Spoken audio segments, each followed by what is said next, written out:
So I've been looking at uh, every time you turn on the news, it's saying Russia, Russia, Russia. It's all blaming Russia about the Ukraine issue, and in truth, the Ukrainian rebels appealed to. They actually started this by begging NATO to make a partnership with Ukraine. That's part of it. They also did some instigation, I believe, against the Russian military, which we are not being informed of. That's my. I don't have evidence of it, but I believe there was some push there. That is what I believe has to do with the reason why they came in certain places. And I've talked to many people about what I see as problematic, and as former military men, they keep saying that they'll agree with me on those issues. I have no background in the military, so I can only say so much. But the work that I have done with in my research and little bit of research and intelligence makes me think. So if you're hearing the same story over and over and over again, this is the thing I have to say. They're hiding something from you. It doesn't matter if they're conservatives. It doesn't matter if they're liberals. If you hear that same story, something is wrong and something's being hidden from you. So here's where I start. Brad Johnson mentioned, and I think this is extremely important, Turkey could start World War III. Erdogan is as much a dictator, if not twice the dictator that Putin is. Erdogan is dangerous. He is basically viewed as the head of the Muslim Brotherhood today by most American Muslim Brotherhood members. We know this for various reasons. So I want you to think about the influence this man has. Should he decide to fire on Russia and Russia return fire, the United States is now forced into war. None of us wants to go back to fighting another war that I can see in America. We don't want to be there. So here's where I'm going with this. I got this article. I'm going to enlarge this so everybody can see it. All right, get right back to you. All right. All right, so Islamophobia fueled by Erdogan and Muslim Brotherhood. Look at the date on this, March 23rd, 2019, by Dr. Ume Abdullah Khan al-Hindi. This comes from millchronicle.com, which I thought was interesting. It's, again, you look at this, this is a March 23rd, 2019. Turkish President Erdogan never fails to try gaining political brownie points out of every Muslim tragedy. Erdogan is a chronic warmonger, and his political. Do you hear this? Chronic warmonger. The Muslim and his political party, the Muslim Brotherhood, or Ikhwan Muslimin, is the one responsible for Islamophobia in the first place. Again, they created the term to stop the discussions. On those, you see that hand to the right of Putin? That is the For Rabia sign. That is a Muslim, that's a statement he's a Muslim Brotherhood member. Now, for many of us who are in the Christian circles, they look at what what Erdogan has up, and they said, isn't that the goat's head?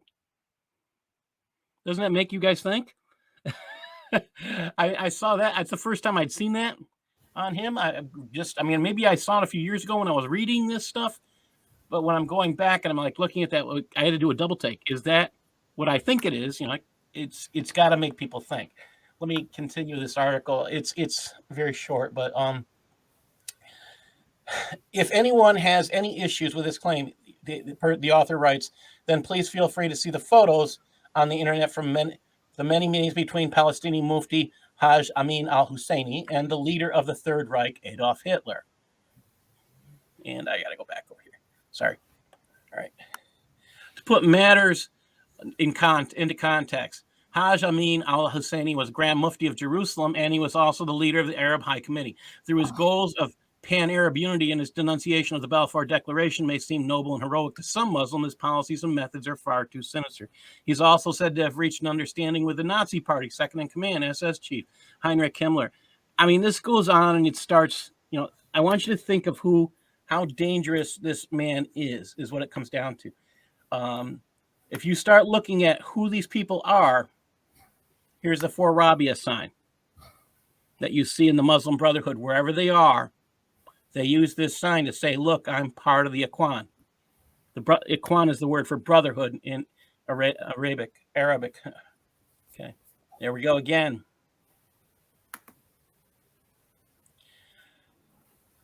Now, this is part of the stuff that bothers me. And it should bother you. When the American Muslim when the Erdogan was here, the American Muslim Brotherhood were submissive to this man. If Erdogan starts World War III, what's going to happen? Anybody have any thoughts? I mean, let's keep going. I'll show you some other pictures here that should make you think. Who's that standing next to Erdogan here? Does anybody know? That's Muslim Brotherhood dude from CARE. Yeah, that is Nihat Awad. Yeah. Let's keep going. Oh, and who's this? Oh, a piece of shit. Ilhan Omar. Ilhan Omar. Rashida Tlaib. Ilhan Omar. Don't recognize that other lady though. I don't. I think she is a candidate. She was a candidate for Congress, and she did not win that election. Nihat Awad, that also could be a relation of his or one of his representatives from CARE. All right. Keep thinking. His reach is international, and this man could be starting World War III. That is what could come from this. And they're not telling us this. No news station out there is telling us this. And I think that's what we need to be concerned about. Again, Turkey plays this game where they say, "Oh, I'm all powerful. You have to pay me to not do these things." That is the frustration I have. I look at what he's doing as dangerous. And this is what bothers me. I was on a Zoom call earlier this week. Actually, it was Monday, right before I interviewed Brad. And it is from an organization I respect. And the first speaker started talking about, we need to get Turkey more involved in the solution to the Russian issue. Really? That's not wise when you start to think about this. Because Russia has, the issues there. Turkey's saying they're shutting the ports. You want Turkey involved, they're going to be fighting back and forth, and then we have World War III. So this speaker is either Brookings Institute and paid by the Muslim Brotherhood. To me, that was scary. I got so disgusted, I turned off the speaker. But I left. I was so disgusted. Let me read this part. Again, this comes from FP Insider Access, Erdogan's long arm in Europe. I cannot read the name right. Okay, here we go. The author's name, and I can't see it on the screen right now. Sorry about that. This is just an extremely, extremely important piece. It said internal Turkish governments documents revealing some of the dynamics were made public in 2017 by Peter Pilz, a prominent Austrian politician with a long career in the Green Party, who acquired leaked documents from sources he wouldn't disclose. Quote, "We were surprised ourselves when we saw that Erdogan's Turkey had built a tightly meshed spy network from Japan to the Netherlands, from Kenya to the UK," Pilz said. "In every single state, a huge spy network consisting of associations, clubs, and mosques is being employed via the embassy, the religious attaché, and the local intelligence officer in order to spy on Erdogan's critics around the clock. Authorities in several European countries publicly or privately speak of similar dynamics, and have times detected plots to kidnap regime opponents on their soil. We've actually seen this happen, people. And okay. Turkish government's activities on European soil, whether aimed at espionage or at most of them, influence are led by its embassies, which operate under diplomatic immunity. But I'm sorry? All right. But the embassies, as Pills observed, oversee a wide network of non-governmental entities, which range from religious organizations to private businesses. Key cog is this mill machine, Milli Goris, the National Vision, founded in the late 60s by Erbakan, Erdogan's political mentor. Again, this is the Muslim Brotherhood. And, there's hundreds of thousands of people active in Germany in this. And again, the combination of Germans in Turkey, again, these are, Turks in Germany, that's what I meant. This is scary stuff. The reach is just huge. I think that we need to look at. This is huge stuff. Did you see the difference between Ukrainian refugees? Again, the big difference I would see, if I'm looking at any difference, it depends on when you have Michael. I'm just put Michael's question up here. Or is it okay? Did you see the difference between Ukrainian refugees and Afghans and Syrians? There is a difference between those who consider themselves followers of Islam as refugees and a person who considers themselves not a follower of Islam. The followers of Islam are required to be organized to stay separate. They do not allow themselves to join the culture that they're going to. They must stay separate. So that's part of the issue. Let me keep going on this issue here. Tatas goof up badly by naming pal of Islamist Erdogan as Air India CEO. This is from India, this news. And this came out February 24th. This is just last week. All right. And India has real issues with Islam, political Islam. They're following the APA standards where they can't say Islamic, they have to say Islamist. And this is part of my big issue with APA, with Associated Press standards. This is bad stuff. I mean, you sit here and you start looking at this. This is the scary stuff. Oh, now here's the thing we all need to be concerned about. Erdogan's messaging towards Iran. So if you get Turkey involved, and now we have Iran involved, guess who's trying to work a deal with Iran behind the curtain? While all of this stuff is being done, guess who is working a deal? Who knows about that? Anybody here know about the deal Biden has currently going? Yeah, Biden. Yeah, Biden has a deal currently going on this issue. It is freaky scary. And just a second here. I got to move my mouse. It's freaky, scary stuff. And let me go back here, show you what I'm talking about. This is the thing. I got this morning, a story in American Thinker, and I have to say, this is the big thing that's not being shown. It is being hidden today, and that we all need to be. I would, if you can today, go to the American Thinker, thank this author. I was spellbound, and I'm going to share as much as I can from this, and I'll be writing this author an incredible thank you. And to the publisher, American Thinker, I will be writing that. This is by Andrea Widberg.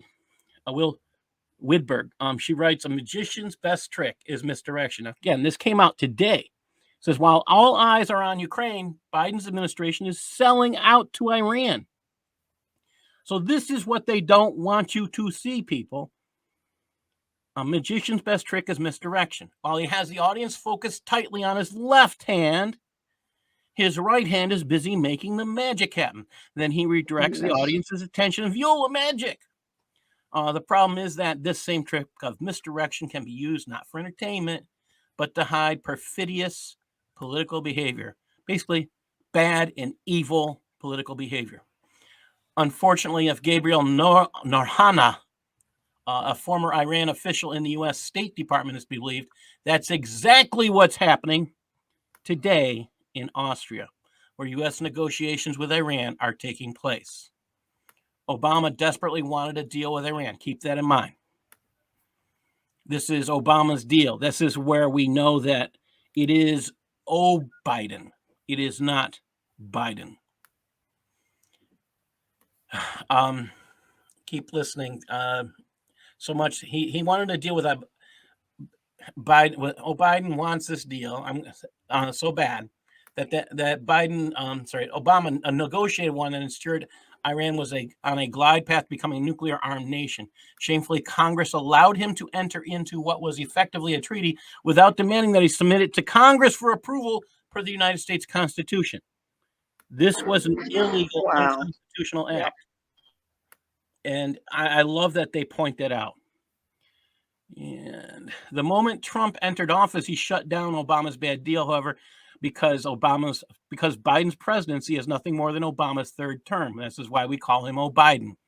A deal with Iran is currently back on the table. This is where where all of us Americans need to wake up. And that's where things are looking very grim for anyone within the ambit of Iran's terrorism, which means the whole world, with a special emphasis on Iran and with Israel and America, both of which are the recipients of Iran's most frequent genocidal threats. Melanie Phillips became aware of a long Twitter thread. Now, this is where this man comes in, by Gabriel Noranha, the aforementioned former State Department official on the Iran desk. His thread begins with the ominous words: "My former career at State Department, NSC, and EU colleagues are so concerned with the concessions being made by Rob Malley in Vienna that they've allowed me to publish some details of the coming deal in the hopes that Congress will stop what? The capitulation." This man on the right is Biden's man, making deals that are unconstitutional, unethical, and downright evil and destructive to the world. Who is Robert O'Malley, special envoy to Iran, a position he assumed on January 28th of 2021. Believe it or not, he's a Jewish leftist, Jewish commie, who served under both Clinton and Obama, and who devoutly wants America and Israel to get along with Hamas, as if that's possible. Pure genocidal, anti-Semitic terrorist organization, the Muslim Brotherhood. Okay, Hamas is the Muslim Brotherhood. For those of you who don't know, I'm just guessing the author doesn't know that. Again, this is a group so foul the Egyptian. No, Hamas is the Muslim Brotherhood. This guy grew up in France, from which his father was expelled for being openly hostile to Western colonialism, and this is a father-like son issue. Now, I'm going to just keep going. I want to show you these tweets that they're talking about, and I just gotta get my mouse in the right spot. Here we go. I'm gonna, if you can, you see Biden with Putin, and I want to get to these tweets, and I hope they're big enough for people to read. It says, number one, my former career, State Department, EU colleagues are so concerned with concessions being made, Rob Malley in Vienna, that they allowed me to publish some details. Number two, what's happening in Vienna is a total disaster, one warned. The entire negotiations have been filtered, and this is the part that people need to listen to. Essentially run by Russian diplomat Mikhail Ulyanov. The concessions and other misguided policies have led 3 members of the U.S. negotiating team to leave. This is scary. This is what's not in the so the Russians are leading these negotiations. This is freaky scary. I don't have anything nice to say other than it is freaky scary. All right. And let's keep going here. And okay. Number 3, the long technical threat, but here's what you should know. The deal being negotiated, and again, he says it's dangerous to our national security, it's illegal, it is illegitimate, and it in no way serves U.S. interests in either the short or the long term. Again, 4, the U.S. has promised to lift sanctions on some of the regime's most worst terrorists and torturers, leading officials in the regime's WMD infrastructure. He's going to get a lot more specific about this. This is just the scary stuff. And this is a former State Department official on the Iran desk. Number 5, he says Biden's team is preparing to rescind Supreme Leader's executive order 13876 as soon as this coming Monday. That's this Monday we're talking about, people. And lifting sanctions on nearly every one of the 112 people, entities sanctioned under it, even if they're sanctioned under other legal authorities. This is incredibly important to understand because he's saying the IRS, he's saying the Treasury Department can't have sanctions on these people and these groups. Wait till you hear who some of them are. This is just going to, here's the first one they're going to mention by person, by name. Like Mohsen Razeh, who was involved in the 1994 AMIA bombing that killed 85 people in Argentina. He will be able to live free of sanctions next week if Mali proceeds. Responsible for the deaths of 85 people, and the U.S. is going to lift sanctions to please Iran? Jeez. That's suicide.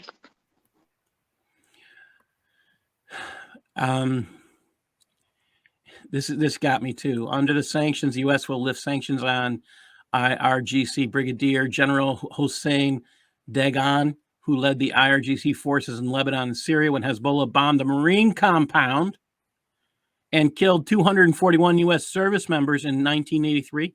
Try telling that to the Marines. Anybody here armed? Eric, you served. Doesn't that tick you off? I mean, this happened. You would have been. Were you in service by then? 1983. He's not here, Paul. Oh, I thought he was. Oh, okay. He's listening, though. Okay. I mean, 1983, I was a college kid, and I've met people who were there who were going through horrible survivor's guilt. And I still remember the shock. This is what is being hidden from you today. This is what is not in the news, and this is why they're screaming Russia, Russia, Russia. They don't want you to know this information. There is other stuff which I can't mention, which will get me banned from YouTube. But I think this today what I'm covering today will. This is why I've been telling people, turn off the news. Go read your news. This stuff is shocking, scary, and so much worse. How about this one? Ali Akbar Valiati, senior advisor to Supreme Leader Khamenei, who was charged in the Argentina homicide for the 1994 bombing as one of the ideological masterminds behind the attack. Again, that killed 85 people. And they're going to he's going to be able to get sanctions lifted on him. Why are these terrorists having sanctions lifted? And how is that good for America? And why is Russia asking for these things? Again, it's not just Iran. It's Russia asking for these things. That's the thing to think about. I mean, this is kind of scary. Red, if you want to comment, please do. I mean, this is scary, scary stuff. And let me go back here. Okay. Again, we have another one. Sanctions would be lifted on Khamenei's personal slush funds, known as banyads, including Astan Quds Razavi, an execution of Imam Khamenei's order, which confiscated houses and billions from political dissidents. So now there's no penalty for those who oppress the masses in Iran. That's what this is saying. Sanctions would be lifted on the Banyad Mostazafan, a massive conglomerate that systematically confiscated property from Jews and Baha'is after 1979. So, also here's another one. Important to note, the Supreme Leader's Office executive order was not at all related to Iran's nuclear problem and the removal of these sanctions. So again, these are things that are being given that have nothing to do. Again, these are extra things. They're being given. It's free. We're getting nothing in return. They're giving free carte blanche to these terrorists in Iran. Again, and most of our team, 3 members of our team have left, the American team. They're so disgusted by what's happening there, they're sharing information to make it stop. Again,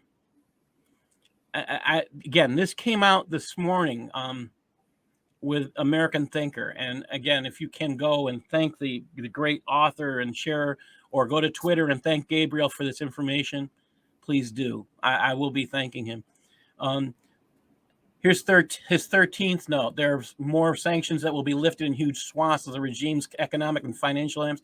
Close to 40 entities that support the Iranian terror, repression, and WMD infrastructure that were sanctioned before. They're going to have all those sanctions lifted. See, the Treasury Department's statements, their sanctions are going to be lifted by order of an executive order. Here's another statement on that. Paul, what's WMD? Weapons of mass destruction. Oh, geez. Yeah. Okay. They're lifting sanctions on the arms of Mer Eqtasad Network and Banyad Ta'avon Bazij, which directly funds the Bazij resistance force that recruits and trains child soldiers. Really, just the kind of thing you want to do. You want to lift sanctions on recruiters of child soldiers. I mean, this doesn't get much sicker. I mean, this is where I say, it's bad enough Biden isn't in charge, but to allow these things, there's no one sicker that we know of that has been behind these things than Obama. This is, yeah. Darcy, you're not. Darcy, you just said it. Let me put this up for people to see. She is 100% right. It's an endorsement of child abuse to lift these sanctions. It is entirely, that is entirely it. All right. It's just, I find nothing legal about this. Every individual and entity that was desanctioned under JCPOA's Annex 2 Attachment 3 will have sanctions stripped again, even though close to 100 of them were later sanctioned for terrorism. This is just scary. How about the Gavan Bank? He says, for example, it's sanctioned under human rights authorities November 2018 for involvement supporting Iranian law enforcement forces that tortured and drowned Afghans. Well, that doesn't matter anymore. They'll be free. This stuff is shocking and abhorrent. I mean, I don't have another statement for it. SEPA Bank, sanctioned in 2007 as the financial linchpin of Iran's missile procurement network.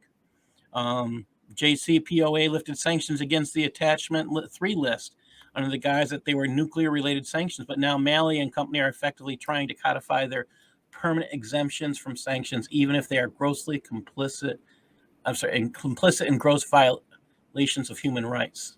This is something that the United States of America, that Biden is currently in. Again, it can't be Biden because the man has dementia. It's his handlers. And this is just disgusting. I don't have another statement. This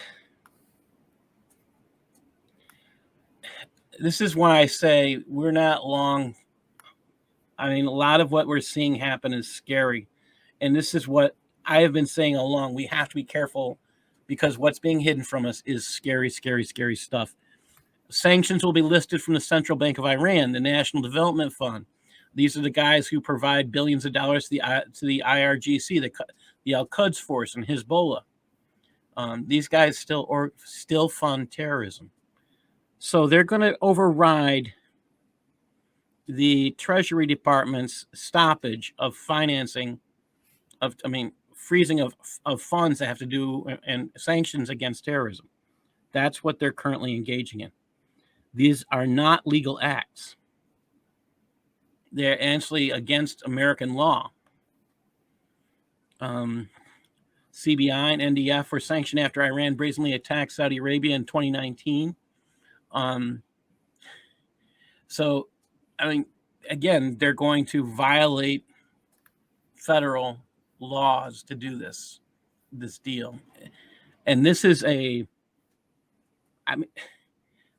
they're going to try and put this through the UN again, I think the person in charge, any people involved need to be charged with treason.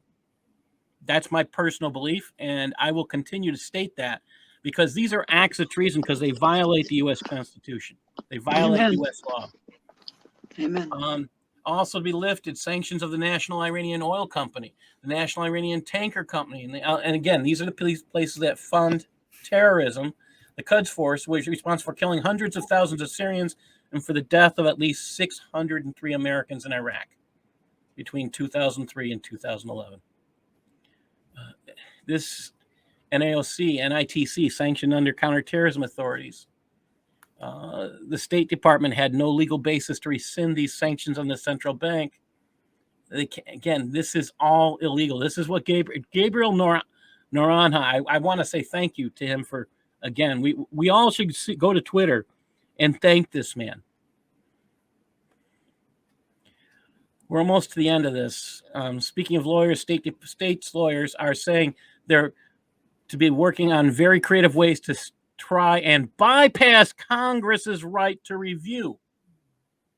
Are you catching this?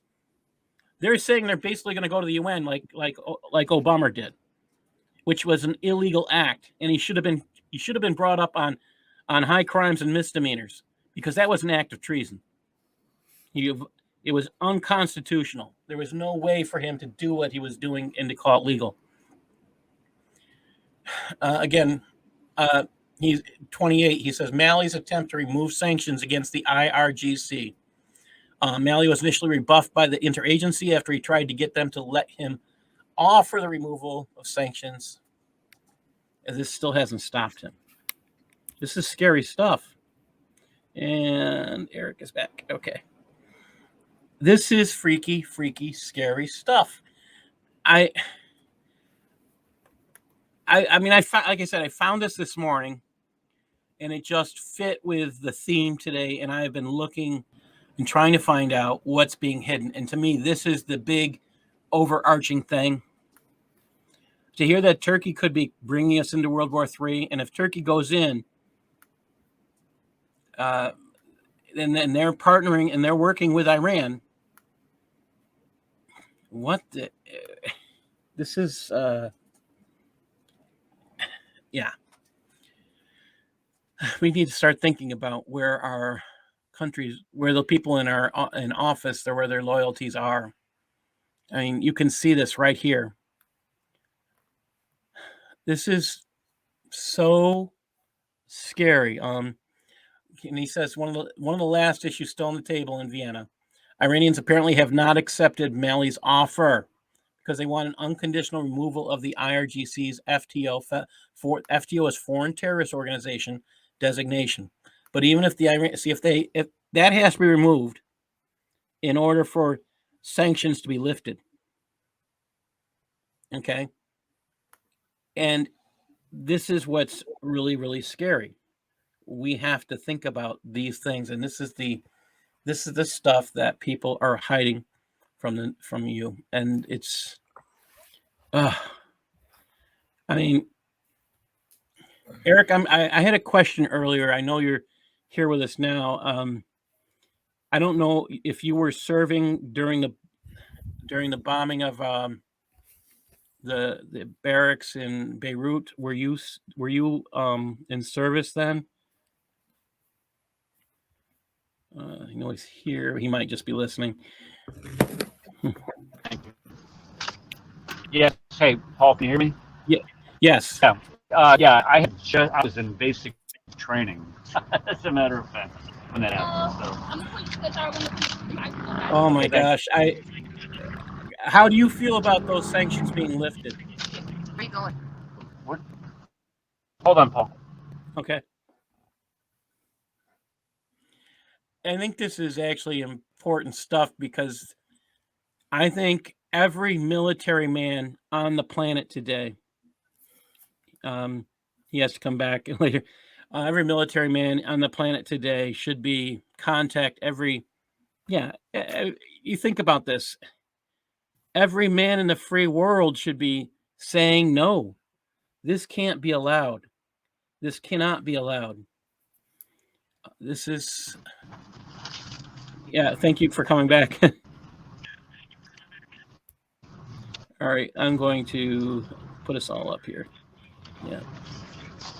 This is freaky, scary stuff.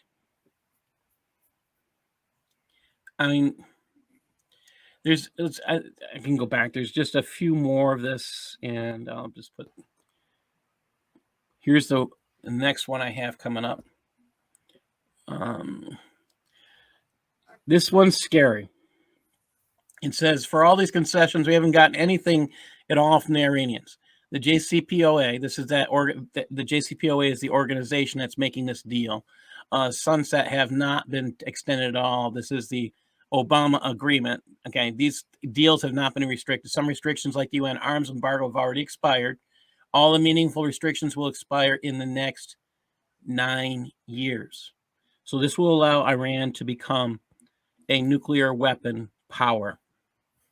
And that's scary. 33 and 34, Iran won't make any concessions on its ballistic missile activity. So they don't do anything. They just get all this free stuff. This is the stuff to think about.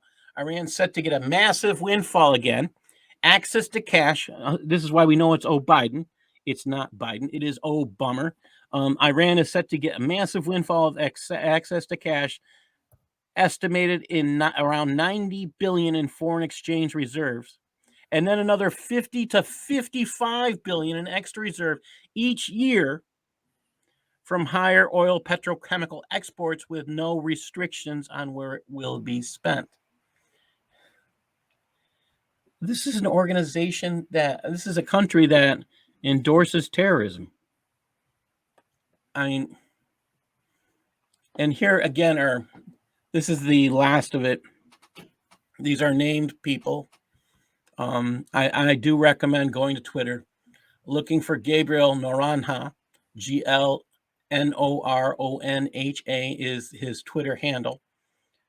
This is really, really scary stuff.